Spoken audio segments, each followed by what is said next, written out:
Merci Madame la Ministre. Pour le groupe Les Républicains, la parole est à Monsieur Sylvain Berrios. Monsieur le Premier ministre, hier, la moitié de votre gouvernement a traversé le périphérique pour se rendre en banlieue, faire des annonces, souvent réchauffées d'ailleurs, avant de regagner immédiatement leur ministère du 7e arrondissement.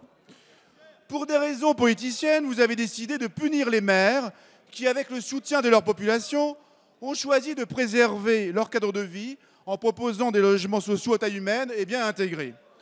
Monsieur le Premier ministre, ce n'est pas à la hauteur de la situation.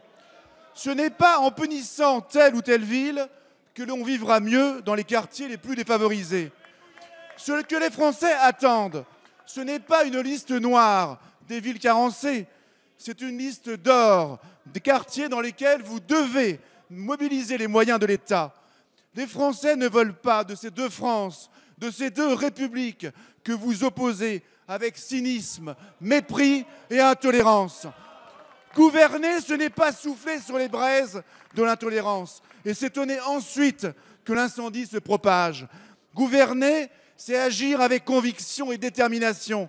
Ce n'est pas chercher en toute occasion un bouc émissaire pour reporter les échecs du passé. Croyez-vous vraiment qu'en sanctionnant des maires qui ne partagent pas votre opinion, vous allez régler les problèmes d'insécurité, de violence, de logement, d'éducation, d'emploi, d'intégration et de drogue dans les quartiers difficiles? Monsieur le Premier ministre, croyez-vous vraiment qu'au lendemain de vos annonces, les habitants de ces quartiers vivront mieux? Monsieur le Premier ministre, 10 ans après les émeutes que la France a subies, croyez-vous vraiment que vos annonces portent un espoir pour les Français?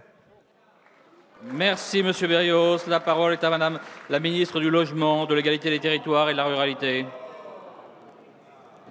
Merci Monsieur le Président, Mesdames et Messieurs les députés, Monsieur le député Sylvain Berrios.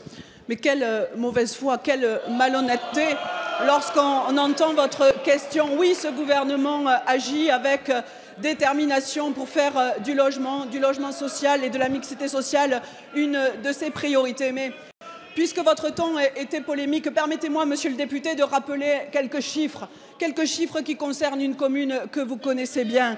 Dans votre commune, 7% de logements sociaux. Votre commune a été 4 fois carencée successivement depuis l'entrée en vigueur de la loi SRU. Dans un territoire qui compte pourtant plus de 394 000 demandeurs de logements sociaux.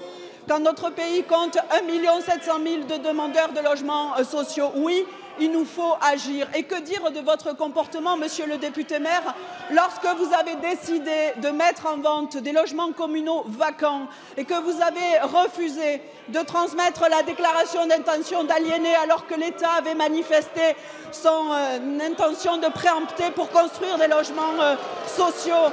Voilà, monsieur le député, les raisons pour lesquelles, dans les 36 communes que nous avons dévoilées hier, l'État souhaite reprendre la main pour délivrer les permis de construire, pour préempter les terrains communaux, pour mobiliser le parc privé, parce que c'est cela la mixité sociale, c'est cela l'égalité des territoires, et ce n'est pas en ayant un comportement égoïste, en ne permettant pas à nos concitoyens de se loger dignement que vous honorez la République. Merci Madame la Ministre.